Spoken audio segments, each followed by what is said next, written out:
As a kid, I dreamt of becoming a sports broadcaster.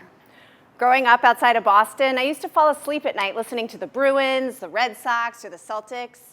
Honestly, I just liked knowing that I wasn't the only one still awake.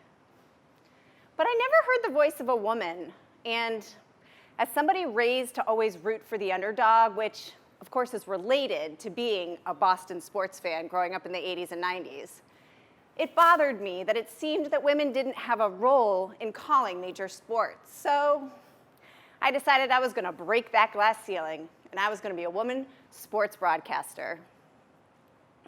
With that driving me, years later, I went to Boston College to study communications. I joined the sports radio station. I called a couple hockey games and a homecoming football game. Go Eagles!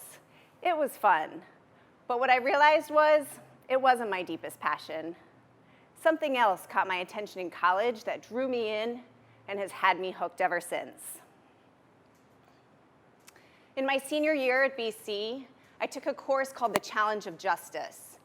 And in it, I read 2 books that have shaped my perspective of the world and my role in it. The first book is a book called Violence by Dr. James Gilligan. In that book, he describes the cycle of violence that takes place when we fail to intervene for children who experience trauma, and how, as a result, years later, they are more likely to harm others.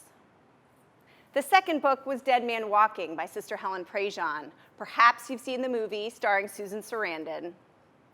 In that book, Sister Helen Prejean describes her experience ministering to people on death row. And through that experience, she makes 2 things clear. First, that we are all better than our worst acts. By ministering to these individuals, she came to know them and see their whole beings, and she saw that there was no way to define their whole beings by their crimes. The second thing she made clear was that Dr. Gilligan was right. When we fail to repair harm, we perpetuate a cycle of violence. And the criminal legal system, with the death penalty in particular, perpetuates that harm even more. I was fascinated by this and deeply disturbed. I was left wondering, so then what does repair harm? Because the truth is, we have all experienced harm. We've all caused harm, and we are all in need of healing from it. So, after I graduated college, I abandoned that dream of being a sports broadcaster and moved to LA to join the Jesuit Volunteer Corps. I'll never forget my dad's reaction. LA, but the gangs. So naturally, at the first opportunity I got to volunteer with gang members in the local juvenile hall, I jumped on it. Through that opportunity, I was able to become proximate to people who were facing serious time as children. I worked one-on-one with them for weeks and weeks and got to know them quite well, and I'll never forget a 15-year-old child who I worked with looking me in the eyes one day and saying, "Jody, I have no hope for my life." I was crushed. How could a 15-year-old child growing up in the United States of America have no hope? I reflected on his circumstances. He grew up in an impoverished community in South LA. His dad and his brother were in prison. Violence was rampant in his community, and the schools were abysmal.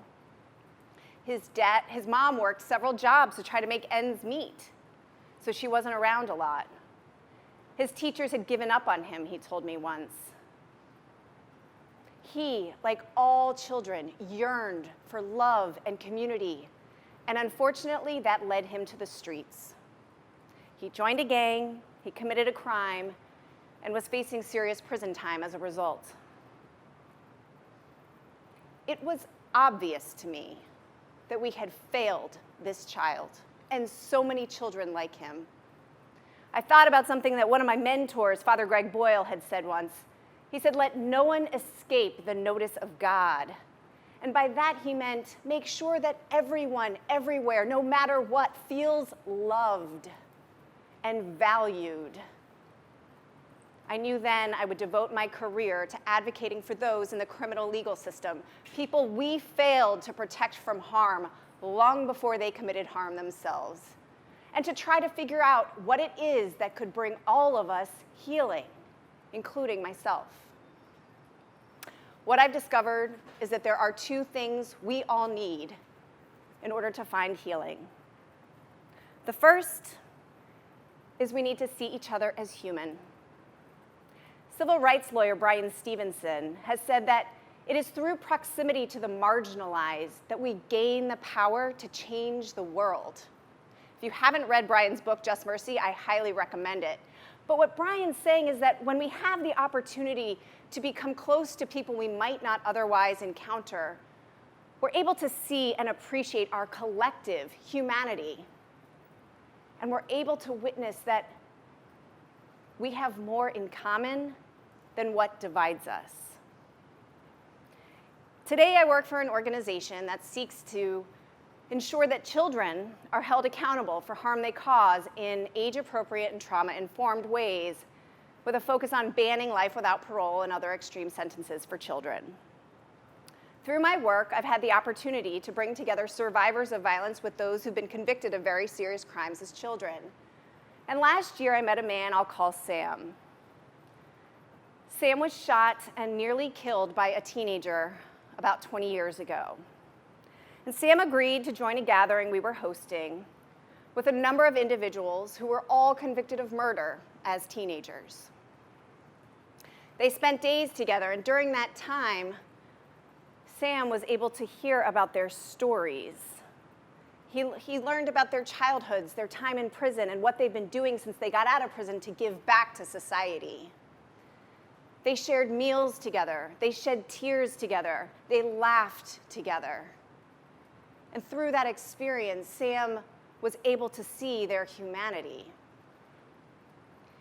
He left that experience telling me he felt an incredible sense of healing and even purpose. Weeks later, he reached out to me. He said, "You know, Jody, at the time I was shot, people said I must have survived for some reason. And I've struggled all these years to figure out what that reason was, until I had the opportunity to meet the people with whom you work, people we gave up on as children." He said he thought coming to know them and advocate for them might be the reason he survived. Sam is one of many survivors of crime that has expressed to me a similar sentiment about how healing it has been to be proximate to people who were convicted of serious crimes similar to those they had experienced themselves. Because it is in that experience they're able to bear witness to what Sister Helen Prejean described in her book, and that we are all better than our worst acts.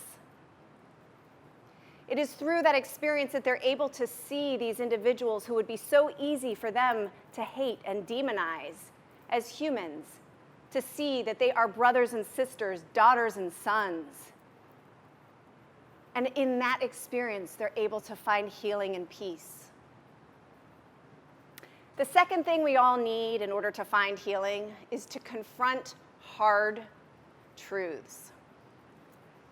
Early in my current job, I remember a colleague saying to me, "You know, Jody, we can't effectively end life without parole for children just by pointing to the adolescent development research that shows that kids are fundamentally different from adults, because that doesn't address the fact that there are some children in this country who, frankly, are just not seen as children." I remember I sort of shrugged the comment off at that time. And then years later, I had the opportunity to visit the Legacy Museum in Montgomery, Alabama.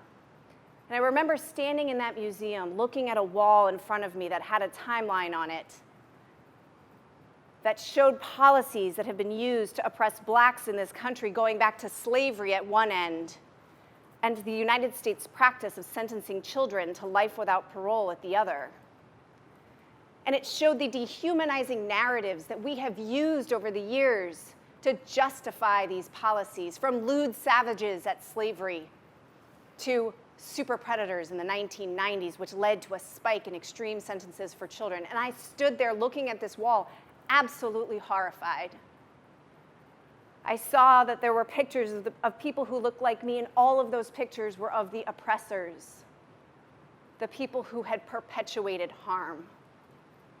I thought about how my ancestors and I benefited from those dehumanizing narratives and oppressive policies. I felt overwhelming sadness and shame and responsibility. I thought back to that comment that my colleague had made that I had shrugged off years earlier, and I knew she was right. There are categories of people in this country that we have never seen or treated as fully human.